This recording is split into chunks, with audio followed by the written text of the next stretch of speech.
Seguidamente le damos la palabra a Giovanna Vélez. Giovanna Vélez es una joven abogada, es directora de SIGO, una ONG también muy activa en temas de derechos humanos. Ella ha sido, bueno, ha tenido una larga trayectoria en la gestión pública, tanto en el Ministerio de Justicia y Derechos Humanos como en el Ministerio del Interior. Ha sido ex asesora del despacho ministerial y también es profesora de Derecho Penal de la Universidad Católica Sede Sapienza. Entonces, a Giovanna le hemos dado el difícil reto de que en pocos minutos comparta con nosotros estas preocupaciones que tenemos por el cambio reciente de la legislación sobre el crimen organizado, ¿no? Que es parte de la, digamos, del asedio de la gobernanza criminal a la democracia peruana, ¿no? Tratando de desmantelar lo poco que teníamos en el marco legal para combatir este flagelo. Giovanna, no sé si estás conectada ya. Sí, así es. Perfecto. Bienvenida, Giovanna. Muchas gracias por tu tiempo. Muchas gracias, muy buenas tardes. Agradezco a la Tindad, a Equidad y especialmente a Olenka por haberme invitado a participar de esta importante webinar y poder compartir con ustedes algunas ideas respecto a las modificaciones recientes a la Ley de Crimen Organizado. No sé si estoy autorizada para compartir. Sí, creo que sí. Entonces, vamos a compartir. Bien.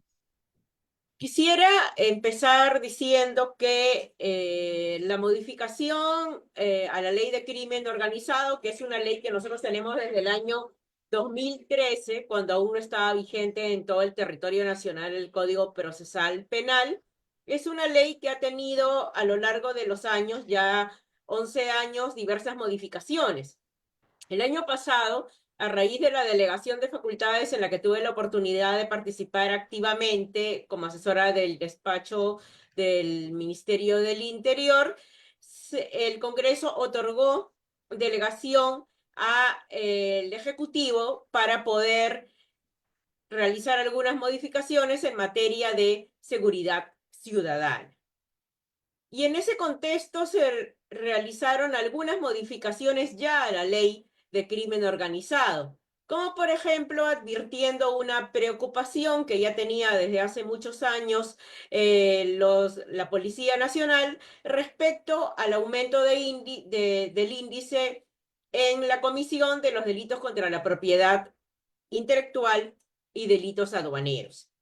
Y es así que el año pasado se modifica ya el artículo 3 de la Ley de Crimen Organizado y se incorpora como parte del catálogo de delitos que pueden ser cometidos en el marco de una organización criminal, los delitos aduaneros y los delitos contra la propiedad intelectual, además de otros cambios normativos como la pena de expulsión para extranjeros. Se crea también el Consejo Nacional contra el Crimen Organizado a efectos de que sea la instancia de articulación y coordinación para poder determinar acciones de prevención, planificación conjuntas y otras acciones de mejora justamente frente a la evolución del crimen organizado.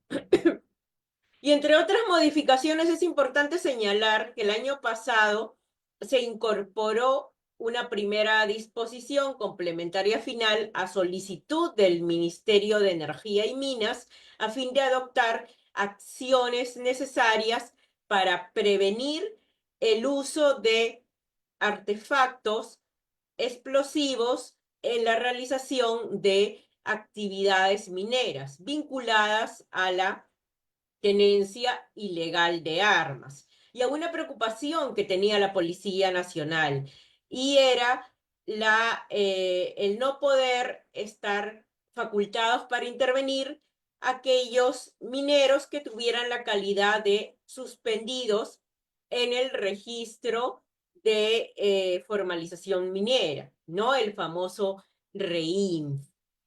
Esta disposición que se incorporó en la modificación del año pasado, mediante el decreto legislativo, a ver, permítame ver, el 1607, sin embargo, fue objeto de cuestionamiento por el Congreso y derogada el 20 de marzo de este año, mediante la ley 31989. Y es importante destacar este tema porque recientemente, hace 2 días me parece, el ministro de Energía y Minas ha sido censurado por el Congreso de la República del Perú justamente por este tema de este registro, ¿no? Del famoso REINFO. Y era una medida importante la que se adoptó el año pasado en esta modificatoria de la Ley de Crimen Organizado para justamente prevenir aquellas situaciones y que se hiciera abuso de la condición de suspendido de quienes estaban inscritos en ese registro, ¿no? Entre otras medidas positivas que, sin embargo, el Congreso derogó. Ahora vamos a las dos modificaciones que se han hecho este año. No, este año tuvimos dos modificatorios.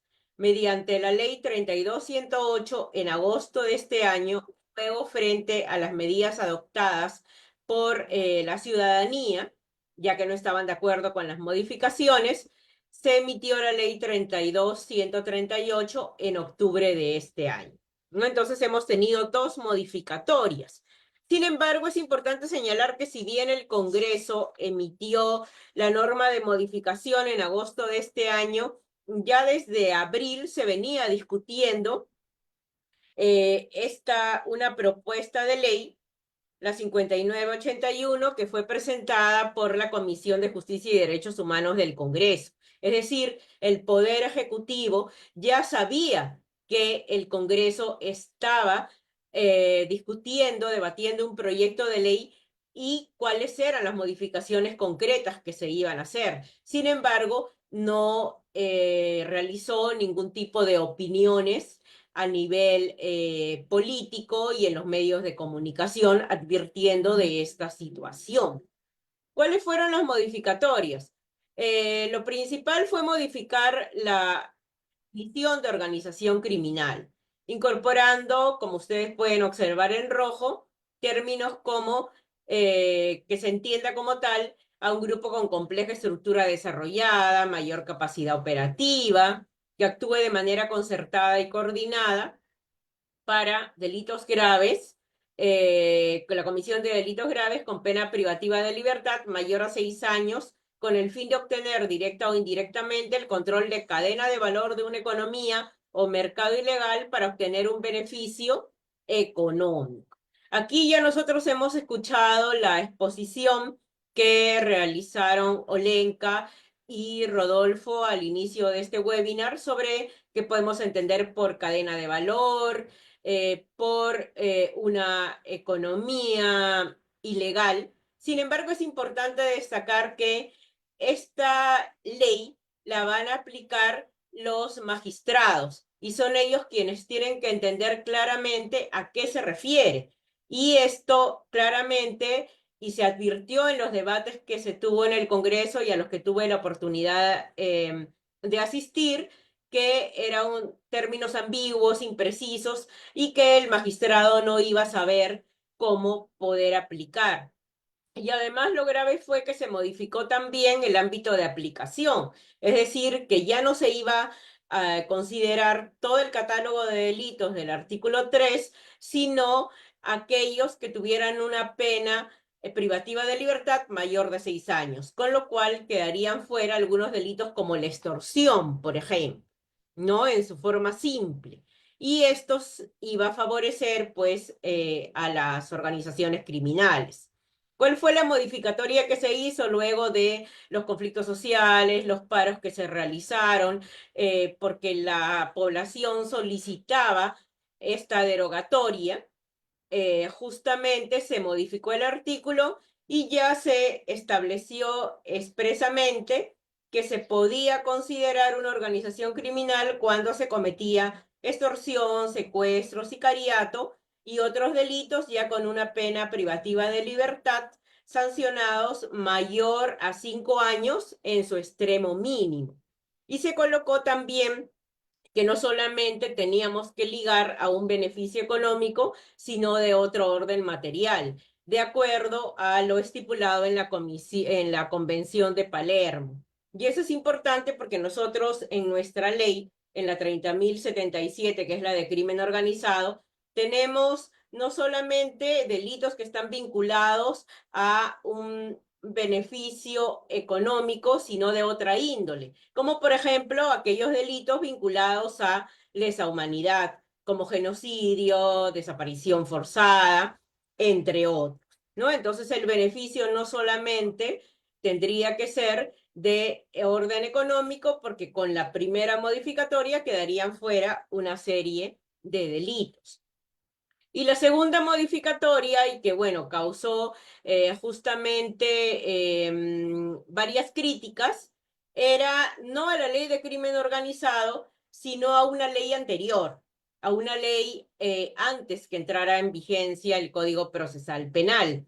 Y era respecto al registro, no al registro que se realizara en el marco de un allanamiento, porque se exigía que se tenía que primero estar presente aquella persona a la cual se le estaba allanando el domicilio y que tuviera que contar además con la presencia de un abogado de su preferencia.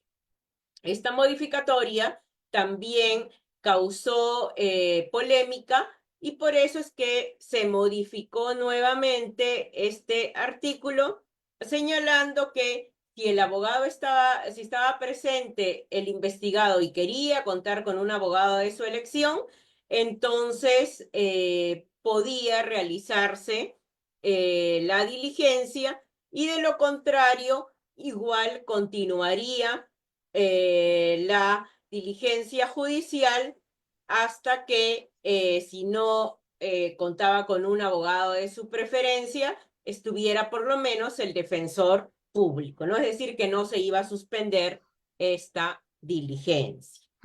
Bien, yo creo que aquí he podido esbozar en los pocos minutos que me dieron las principales modificatorias que se dieron a la norma y también me sumo a la necesidad de contar con una ley de crimen organizado transnacional que quizás en este grupo podamos plantear una propuesta que es importante rescatar porque la normativa puede de alguna manera impulsar, favorecer o tratar de obstaculizar más bien la lucha contra el crimen organizado, como lamentablemente se trató de hacer en el Perú desde el Congreso.